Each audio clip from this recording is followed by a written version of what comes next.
അസ്സലാമു അലൈക്കും വറഹ്മത്തുള്ളാഹി വബറകാതുഹു. അൽഹംദുലില്ലാഹി റബ്ബിൽ ആലമീൻ വസ്സലാത്തു വസ്സലാമു അലാ റസൂലിഹിൽ അമീൻ വഅലാ ആലിഹി വസഹ്ബിഹി അജ്മഈൻ അമ്മാ ബഅദ്. അല്ലാഹുമ്മ അൻഫഅനാ ബിമാ അല്ലംതനാ വഅല്ലിംനാ മാ യൻഫഉനാ വസിദ്നാ ഇൽമൻ. അൽഹംദുലില്ലാഹി അലാ കുല്ലി ഹാൽ.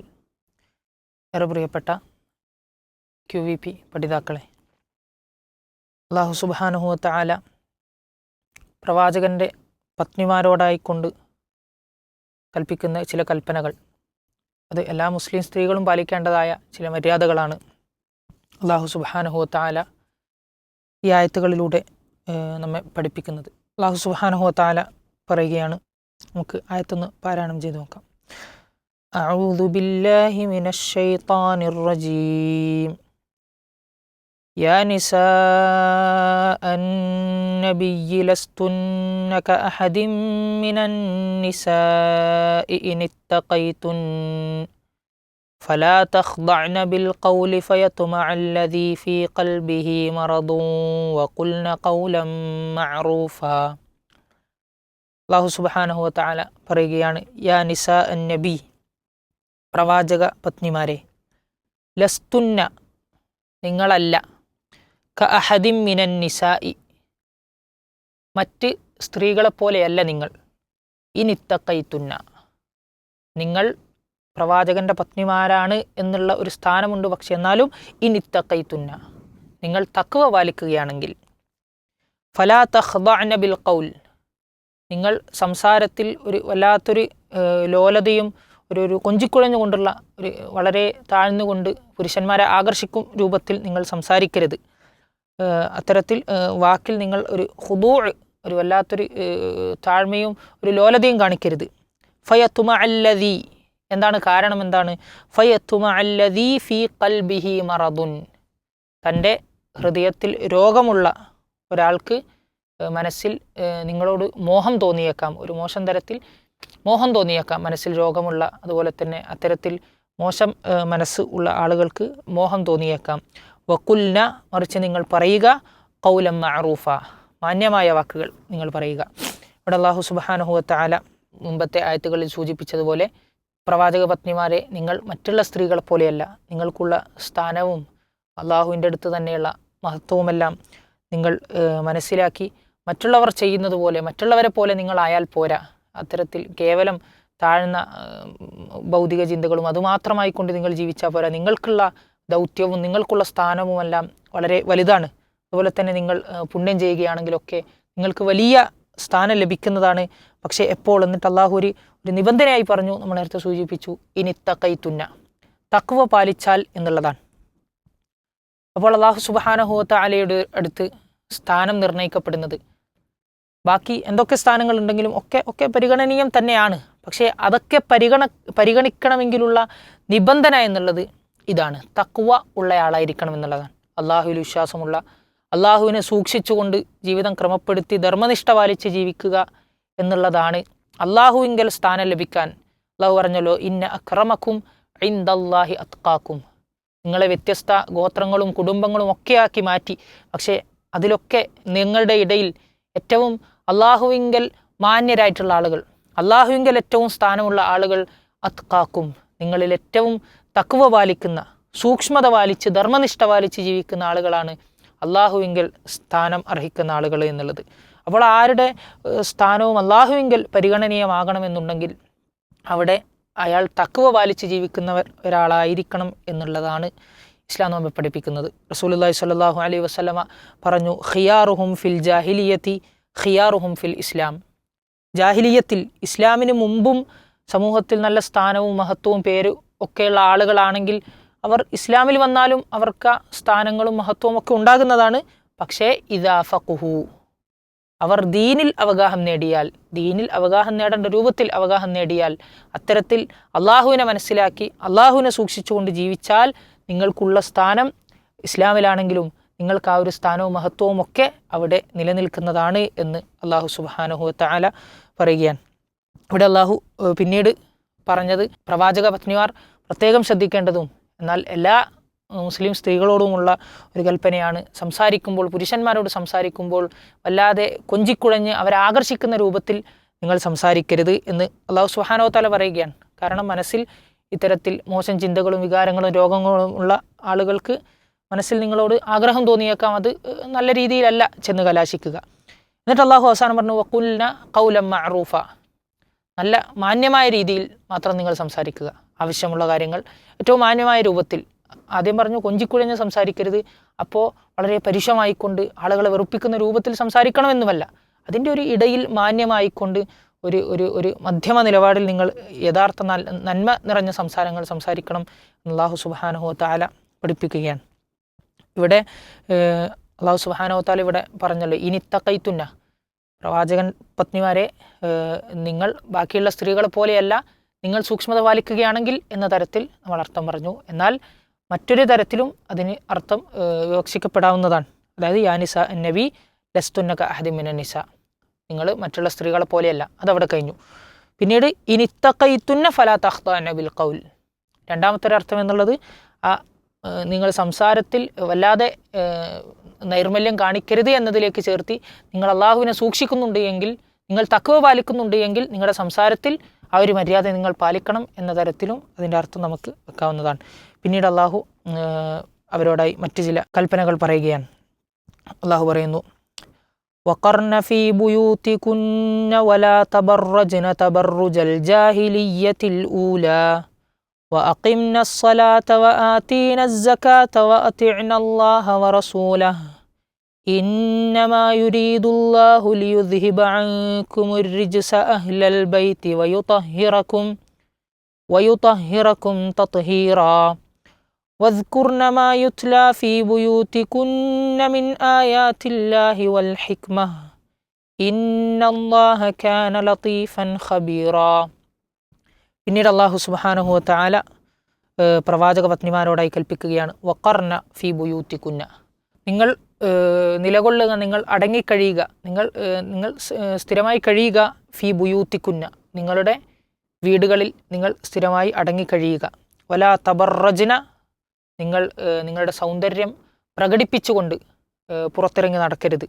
തബറുജൽ ജാഹിലിയത്തിൽ ഊല, ജാഹിലിയ കാലഘട്ടത്തിൽ സ്ത്രീകൾ സൗന്ദര്യം പ്രകടിപ്പിച്ച് നടന്നതുപോലെ നിങ്ങൾ സൗന്ദര്യം പ്രകടിപ്പിച്ച് നടക്കരുത്, മറ്റുള്ളവരെ ആകർഷിക്കുന്ന രൂപത്തിൽ നടക്കരുത് എന്നുള്ളതാണ്.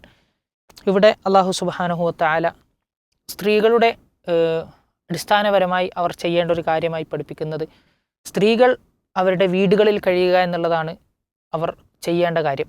ആവശ്യങ്ങൾക്കല്ലാതെ അനാവശ്യമായി ഇങ്ങനെ പുറത്തിറങ്ങുക എന്നുള്ളത് അത് സ്ത്രീകളെ സംബന്ധിച്ചിടത്തോളം യോജിക്കുന്ന ഒരു കാര്യമല്ല. ആവശ്യങ്ങൾക്ക് മാത്രമേ സ്ത്രീകൾ പുറത്തിറങ്ങാൻ പാടൂ എന്നുള്ളതാണ്.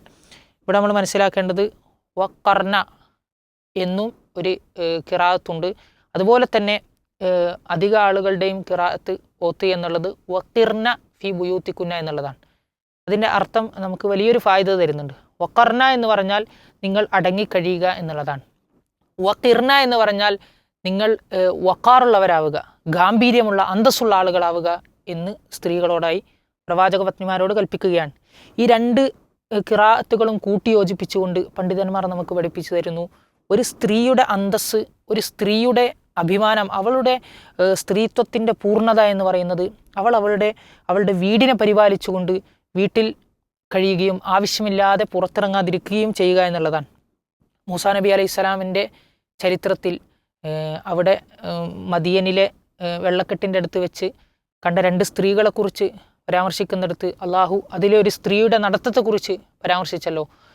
തംഷി അലസ്തിഹിയ ഇൻ, പൂർണ്ണമായ ലജ്ജ പാലിച്ചുകൊണ്ട് അങ്ങേയറ്റം ലജ്ജയോടുകൂടിയാണ് ആ സ്ത്രീ നടന്നു വന്നത് എന്ന്. അതിൻ്റെ തഫ്സീറിൽ ഉമർ ബിൻ ഖത്താബ് റളിയല്ലാഹു അൻഹു പറയുന്നുണ്ട്, അവൾ ഖറാജത്തും വല്ലാജത്തും ആയിരുന്നില്ല എന്നുള്ളത്. അതായത് ഖറാജത്തും വല്ലാജത്തുമല്ല എന്ന് പറഞ്ഞാൽ ആവശ്യമില്ലാതെ അനാവശ്യമായി വെറുതെ ചെറിയ ചെറിയ കാര്യങ്ങൾക്ക് പോലും വീട്ടിൽ നിന്ന് പുറത്തിറങ്ങി നടക്കുന്ന, പുരുഷന്മാർക്കിടയിലേക്ക് കയറി ചെല്ലുന്ന, പുരുഷന്മാരുമായി കൂടിക്കലരുന്ന തരത്തിലുള്ള ഒരു സ്ത്രീ ആയിരുന്നില്ല അവർ എന്ന് അള്ളാഹു പുകഴ്ത്തി പറഞ്ഞ ആ സ്ത്രീയെക്കുറിച്ച് ഉമർ ഇബ്നുൽ ഖത്താബ് റളിയല്ലാഹു അൻഹു പറയുന്നുണ്ട്. അപ്പോൾ നിങ്ങൾ പുറത്തിറങ്ങരുത്. പിന്നെ ജാഹിലിയത്തിലെ സ്ത്രീകൾ ചെയ്തതുപോലെ ഇസ്ലാമിൻ്റെ മുമ്പുള്ള കാലഘട്ടത്തിൽ, അല്ലാന്നുണ്ടെങ്കിൽ ചിലർ അൽ ജാഹിലിയത്തുൽ ഊല എന്നതിനെ വിശേഷിപ്പിച്ചത് ഇബ്രാഹിം നബി അലൈഹി സ്വലാമിൻ്റെ മുൻകാലഘട്ടത്തിൽ, നൂഹ് നബിയുടെ അലൈഹി സ്വലാമിൻ്റെ കാലത്തിലൊക്കെയുള്ള സ്ത്രീകളെപ്പോലെ സൗന്ദര്യ പ്രകടനം കാട്ടിക്കൊണ്ട് നിങ്ങൾ പുറത്തേക്ക് നടക്കരുത്. അല്ല എന്നുണ്ടെങ്കിൽ മറ്റൊരു വിശദീകരണം അൽ ജാഹിലിയത്തുൽ ഊല എന്നതിന് പണ്ഡിതന്മാർ കൊടുത്തത് ഇസ്ലാമിന് മുന്നേയുള്ള ആ ഒരു ജാഹിലിയ കാലഘട്ടം തന്നെ പിന്നീടൊരു അൽ ജാഹിലിയത്തുൽ ഉഖ്റ, ആദ്യ ജാഹിലിയ കാലഘട്ടം എന്നാണ് അള്ളാഹു പറഞ്ഞത്. രണ്ടാമത്തെ ഒരു ജാഹിലിയ കാലഘട്ടം ഇസ്ലാം വന്നതിന് ശേഷം അവസാന കാലഘട്ടത്തിൽ നഊദുബില്ല ഇസ്ലാമിൻ്റെ വിധവിലക്കുകളെല്ലാം ആരും പാലിക്കാതെ അത് ഉയർന്നു പോകുന്നൊരു സാഹചര്യത്തിൽ ആളുകൾ വീണ്ടും ഈ ഒരു മ്ലേച്ഛമായ ഒരവസ്ഥയിലേക്ക് തിരിച്ചു വരും എന്നുള്ള തരത്തിലൊക്കെ ഈ ഒരു അൽ ജാഹിലിയത്തുൽ ഊല എന്നതിനെ പണ്ഡിതന്മാർ വിശദീകരിച്ചിട്ടുണ്ട് എന്ന് നമ്മൾ മനസ്സിലാക്കുക. അതുപോലെ തന്നെ വലാ തബറജന എന്ന് പറഞ്ഞാൽ സൗന്ദര്യം പുറത്തു കാട്ടിക്കൊണ്ട് പരപുരുഷന്മാരെ ആഗ്രഹിപ്പിക്കുന്ന രൂപത്തിൽ ഔറത്തിൻ്റെ പല ഭാഗങ്ങളും ശരീരഭാഗങ്ങളും പുറത്തു കാട്ടിക്കൊണ്ട് അവരുടെ ആഭരണങ്ങൾ പുറത്തു കാട്ടിക്കൊണ്ട്, അല്ല എന്നുണ്ടെങ്കിൽ വസ്ത്രം ധരിച്ചിട്ടുണ്ടെങ്കിലും നേരത്തെ വസ്ത്രം അവരുടെ ശരീരത്തിൻ്റെ നിമ്നോന്നതകൾ പുറത്തു കാണുന്ന തരത്തിലുള്ള വസ്ത്രങ്ങൾ ധരിക്കുക. അല്ലെങ്കിൽ പ്രവാചകൻ പറഞ്ഞതുപോലെ വസ്ത്രം ധരിച്ചിട്ടും നഗ്നരായ ആളുകൾ വസ്ത്രം ധരിച്ചാലും തൻ്റെ ശരീരത്തിൻ്റെ ആകൃതിയും ഉള്ളിലുള്ളതൊക്കെ പുറത്തു കാണിക്കുന്ന തരത്തിൽ അത്തരത്തിൽ മോശമായ വസ്ത്രങ്ങൾ ധരിച്ച് മറ്റുള്ളവരെ ആകർഷിക്കും രൂപത്തിൽ പുറത്തിറങ്ങുക എന്നുള്ളതാണ് ഇന്നത്തെ കാലത്ത് നമ്മൾ പറയുകയാണെങ്കിൽ മേക്കപ്പ് ധരിക്കുക. ഇപ്പോൾ നമ്മൾ മുഖം മാത്രം ഒഴിവാക്കി നമ്മൾ മുഖം മറക്കാതെ മഫ്തിയൊക്കെ കുത്തി നടക്കുകയാണെങ്കിൽ തന്നെ അവിടെയും പണ്ഡിതന്മാർ പറഞ്ഞു അങ്ങനെയാണെങ്കിലും മേക്കപ്പ് നമ്മുടെ സൗന്ദര്യത്തെ വർദ്ധിപ്പിക്കുന്ന വർദ്ധക വസ്തുക്കൾ ഉപയോഗിക്കുന്നത് ഹറാമാണ് എന്നുള്ള കാര്യത്തിൽ പണ്ഡിതന്മാർക്കിടയിൽ അഭിപ്രായ വ്യത്യാസമില്ല. അപ്പോൾ അത്തരത്തിൽ നടക്കുന്നതൊക്കെ ഇത്തരത്തിൽ തബറുജ് ജാഹിലിയത്തിലെ സൗന്ദര്യ പ്രകടന രൂപം എന്ന് നമുക്ക് മനസ്സിലാക്കാൻ സാധിക്കും. റസൂലുള്ളാഹി സ്വല്ലല്ലാഹു അലൈഹി വസല്ലം പറഞ്ഞു, ഇന്നൽ മർഅത ഔറത്തുൻ, ഒരു സ്ത്രീ എന്നുള്ളത് മറക്കപ്പെടേണ്ട, അവളുടെ സൗന്ദര്യം പുറത്തു കാണിക്കാതിരിക്കേണ്ട ഒരു വ്യക്തിയാണ് സ്ത്രീ എന്ന് പറയുന്നത്. ഫഇദാ ഖറജത് മിൻ ബൈതിഹ, അവളുടെ വീട്ടിൽ നിന്ന് അവളുടെ സൗന്ദര്യം കാട്ടിക്കൊണ്ട് പുറത്തിറങ്ങിയാൽ ഇസ്തശ്റഫഹ ശൈത്താൻ, പിശാജ് മറ്റുള്ള പുരുഷന്മാരുടെ കണ്ണിൽ അവളെ ഇങ്ങനെ കാണിച്ചു കൊടുക്കുകയും അവളിൽ ആഗ്രഹം ജനിപ്പിക്കുകയും ചെയ്യും. വ അഖ്റബു മാ തകൂനു മിൻ വജ്ഹി റബ്ബിഹ വഹിയ ഫീ ഖഅരി ബൈതിഹ, അവൾ അള്ളാഹുവിനോട് ഏറ്റവും കൂടുതൽ അടുക്കുന്നത്, അള്ളാഹുവിന് ഏറ്റവും ഇഷ്ടമായ കാര്യം ഒരു സ്ത്രീ അവളുടെ വീടുകളിൽ കഴിഞ്ഞുകൂടുക എന്നുള്ളതാണ് എന്ന് നമ്മൾ മനസ്സിലാക്കണം. പിന്നീട് അള്ളാഹു സുബ്ഹാനഹു വ തആല വീട്ടിൽ വെച്ച് എന്താണ് ചെയ്യേണ്ടത് എന്ന് അവരോട് പഠിപ്പിക്കുകയാണ്. അഖിംന സ്വലാ, നിങ്ങൾ നിസ്കാരം നല്ലപോലെ നിർവഹിക്കണം. ഫർള് നിസ്കാരങ്ങളും സുന്നത്ത് നിസ്കാരങ്ങളൊക്കെ വർദ്ധിപ്പിച്ച് നിങ്ങൾ നിങ്ങളുടെ വീടുകളിൽ കഴിഞ്ഞുകൂടണം. ആതീന സക്കാ, നിങ്ങളുടെ സമ്പത്തിൽ അളവെത്തിക്കഴിഞ്ഞാൽ അതിൻ്റെ അർഹതപ്പെട്ട ആളുകൾക്ക് നിങ്ങൾ സക്കാത്ത് കൊടുക്കണം. അത്തിഅനല്ലാഹ വറസൂല, ഇതിൻ്റെ ഒക്കെ അടിസ്ഥാനം അള്ളാഹുവിനെയും പ്രവാചകനെയും നിങ്ങൾ കൃത്യമായി അനുസരിക്കണം. ഇന്നമാ യുരീദുല്ലാഹു, ഇത്തരത്തിൽ അള്ളാഹു കൽപ്പിക്കുന്നത്, നിങ്ങൾക്ക് അള്ളാഹു ഇത്തരത്തിലുള്ള ഉപദേശങ്ങൾ നൽകുന്നത്, അള്ളാഹു ഉദ്ദേശിക്കുന്നത് ലിയുദ്ഹിബ അൻകുമുർ റിജ്സ, നിങ്ങളിൽ നിന്ന് റിജ്സിനെ, മാലിന്യത്തെ നീക്കിക്കളയാനാണ്. നിങ്ങളുടെ സ്ഥാനത്തിന് യോജിക്കാത്ത തരത്തിലുള്ള പെരുമാറ്റങ്ങളെ, നിങ്ങളിൽ വരുന്ന തിന്മകളെയൊക്കെ നീക്കിക്കളയാനാണ് അള്ളാഹു ഉദ്ദേശിക്കുന്നത്. അതുകൊണ്ട് മാത്രമാണ് അള്ളാഹു നിങ്ങളോട് ഇത്തരത്തിലുള്ള കൽപ്പനകൾ പറയുന്നത്. അല്ലാതെ നിങ്ങളെ ദുനിയാവിലിട്ട് പ്രയാസപ്പെടുത്തി നിങ്ങൾ അനുഭവിക്കുന്ന പട്ടിണിയിൽ തന്നെ നിങ്ങളെ കഴിച്ചു കൂട്ടിയതിനെ കൊണ്ട് അള്ളാഹുവിന് മറ്റൊന്നും പ്രത്യേകിച്ച് കിട്ടാൻ വേണ്ടിയൊന്നുമല്ല. നിങ്ങൾ ഏറ്റവും മാന്യന്മാരായി, ഏറ്റവും നല്ല പരിപൂർണരായി, മാലിന്യങ്ങളൊന്നുമില്ലാത്ത രൂപത്തിൽ നിങ്ങൾ ജീവിക്കണം എന്നുള്ളത് കൊണ്ടാണ്. അഹ്ലൽ ബൈത്ത്, അഹ്ലുബൈത്തുകാരെ അള്ളാഹു വിളിക്കുകയാണ്. അഹ്ലുബൈത്തുകാരെ, നിങ്ങളിൽ നിന്ന് മാലിന്യത്തെ നീക്കാനാണ് അള്ളാഹു ഉദ്ദേശിക്കുന്നത്. അഹ്ലുൽ ബൈത്ത് എന്ന് പറഞ്ഞാൽ ഒന്നാമതായിക്കൊണ്ട് റസൂലുള്ളാഹി സ്വല്ലല്ലാഹു അലൈഹി വസല്ലമയുടെ ഭാര്യമാരെ തന്നെയാണ് ഉദ്ദേശം. എന്നാൽ പ്രവാചകനുമായി ബന്ധപ്പെട്ട കുടുംബാംഗങ്ങളെയൊക്കെ അഹ്ലുൽ ബൈത്ത് എന്ന് വിശേഷിപ്പിക്കാവുന്നതാണ്. ഒരിക്കൽ ഹസൻ, ഹുസൈൻ, ഫാത്തിമ റളിയല്ലാഹു അൻഹ, അലി ഇബ്നു അബി താലിബ് റളിയല്ലാഹു അൻഹു, ഇവരെയൊക്കെ ചേർത്ത് പിടിച്ചുകൊണ്ട് അള്ളാഹു റസൂലുള്ളാഹി സ്വല്ലല്ലാഹു അലൈഹി വസല്ലമ അഹ്ലുൽ ബൈത്ത് എന്ന് വിളിച്ചതായി നമുക്ക് കാണാൻ സാധിക്കും. അപ്പോൾ അള്ളാഹു പിന്നീട് പറയുന്നു, വയുതഹിറക്കും തത്ഹീറ, നിങ്ങളെ ശുദ്ധീകരിക്കാനാണ് അള്ളാഹു ഉദ്ദേശിക്കുന്നത് എന്നുള്ളതാണ്. അപ്പോൾ അള്ളാഹു സുബ്ഹാനഹു വ തആല പ്രവാചക പത്നിമാർ മറ്റുള്ള ആളുകളെ പോലെയല്ല, വലിയ സ്ഥാനമുണ്ട് എന്ന് പറഞ്ഞ് അവരുടെ ആ ഒരു സ്ഥാനത്തെ അംഗീകരിച്ചു കൊടുത്തു. എന്നാൽ ആ സ്ഥാനത്തിന് അർഹരാകുന്നതിന് വേണ്ട, ആ സ്ഥാനം നിങ്ങൾക്ക് നേടിയെടുക്കാൻ വേണ്ട, അതിനെ നിലനിർത്താൻ അള്ളാഹുവെങ്കിലും ആ സ്ഥാനം നിങ്ങൾക്ക് ലഭിക്കാൻ വേണ്ട കൽപ്പനകളായിക്കൊണ്ട് അള്ളാഹു പറയുന്ന കൽപ്പനകളാണ് ഇത് എന്ന് നമ്മൾ മനസ്സിലാക്കണം. പിന്നീട് അള്ളാഹു സുബ്ഹാനഹു വ തആല പറയുന്നു, വദ്കുർന, നിങ്ങൾ ഓർക്കണം, നിങ്ങൾ ദിക്റെടുക്കണം, മാ യുത്ലാ ഫീ ബുയൂത്തികുന്ന, നിങ്ങളുടെ വീടുകളിൽ വെച്ച് പാരായണം ചെയ്യപ്പെടുന്ന മിൻ ആയാത്തില്ലാഹി വൽ ഹിക്മ, അള്ളാഹുവിൻ്റെ ദൃഷ്ടാന്തങ്ങൾ പരിശുദ്ധ ഖുർആൻ, വൽ ഹിക്മ, അൽ ഹിക്മത്ത് എന്നുള്ളതിന് പണ്ഡിതന്മാർ സുന്നത്ത്, അധിക പണ്ഡിതന്മാരും ജംഹൂറുൽ ഉലമ സുന്നത്ത്, പ്രവാചകൻ്റെ ഹദീസുകൾ എന്നാണ് വിശേഷിപ്പിച്ചത്. കാരണം പ്രവാചകപത്നിമാരുടെ വീടുകളിൽ വെച്ച് പാരായണം ചെയ്യപ്പെടുന്ന ആയാത്തുള്ള അള്ളാഹുവിൻ്റെ ആയത്തുകൾ ഖുർആനു പുറമെ വേറെ ഏതാണ്? ഹിക്മത്ത് എന്ന് പറഞ്ഞാൽ പ്രവാചകൻ്റെ മൊഴിമുത്തുകളാണ്, പ്രവാചകൻ്റെ പ്രവർത്തനങ്ങളാണ്, ഹദീസുകളാണ്. അതൊക്കെ നിങ്ങൾ ഓർക്കുക. അതൊക്കെയാണ് നിങ്ങൾക്ക് അള്ളാഹുവിങ്കൽ സ്ഥാനം ലഭിക്കാൻ പോകുന്ന കാര്യങ്ങൾ. അല്ലാതെ ആദ്യം നിങ്ങൾ ചോദിച്ചതുപോലെയുള്ള ദുനിയാവിലെ വില കുറഞ്ഞ ആഗ്രഹങ്ങളുടെ പിന്നാലെ നിങ്ങൾ പോവുകയല്ല വേണ്ടത്. നിങ്ങൾക്ക് ഉള്ളത് ഇത്ര വലിയ ഇതൊക്കെ മറ്റാർക്കാണ് സാധിക്കുക? പ്രവാചകൻ്റെ പ്രവർത്തനങ്ങൾ അടുത്തറിഞ്ഞ് പ്രവാചകൻ പറയുന്ന മൊഴിമുത്തുകൾ സ്വീകരിച്ച് അത് പഠിച്ച് മറ്റുള്ളവർക്ക് പകർന്നു കൊടുക്കുക എന്നുള്ള തരത്തിൽ അതിനെയൊക്കെ പഠിക്കാൻ ഇവർക്കല്ലാതെ മറ്റാർക്കാണ് സാധിക്കുക? അതുകൊണ്ട് ഇതൊക്കെയാണ് നിങ്ങൾ ചെയ്യേണ്ട കാര്യങ്ങൾ എന്ന് അല്ലാഹു സുബ്ഹാനഹു വ തആല പഠിപ്പിക്കുകയാണ്. അതുപോലെ തന്നെ ഹിക്മത്ത് എന്നുള്ളത് മറ്റു പല സ്ഥലങ്ങളിലും അല്ലാഹു സുബ്ഹാനഹു വ തആല പ്രയോഗിച്ചിട്ടുണ്ട്. റസൂൽ സല്ലല്ലാഹു അലൈഹി വസല്ലമയോട് പ്രബോധനം ചെയ്യാൻ കൽപ്പിക്കപ്പെട്ട ഒരു കാര്യമാണ് ഹിക്മത്ത് എന്നുള്ളത്.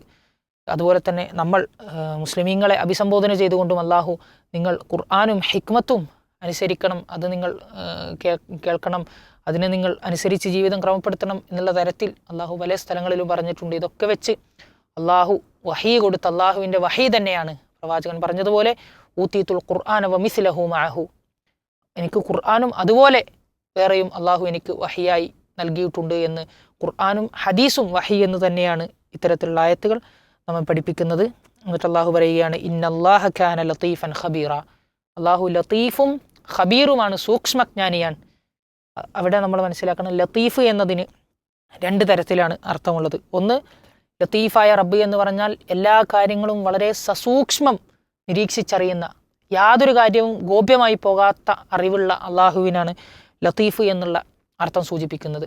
രണ്ടാമത്തെ ഒരർത്ഥമുള്ളത്, ലത്തീഫ് എന്ന് പറഞ്ഞാൽ അടിമകൾ അറിയാത്ത രൂപത്തിൽ, അടിമകൾ ചിന്തിക്കുക പോലും ചെയ്യാത്ത രൂപത്തിലൂടെ, മാർഗങ്ങളിലൂടെ, ഗോപ്യമായ മാർഗങ്ങളിലൂടെ അടിമകൾക്ക് പല നന്മകളും എത്തിച്ചു കൊടുക്കുന്നവൻ.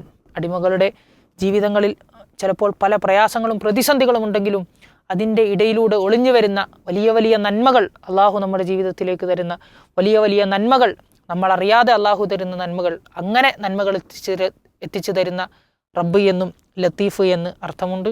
ഈ സന്ദർഭവുമായി വെച്ച് നോക്കുമ്പോൾ രണ്ടർത്ഥങ്ങളും യോജിക്കുന്നതാണ്.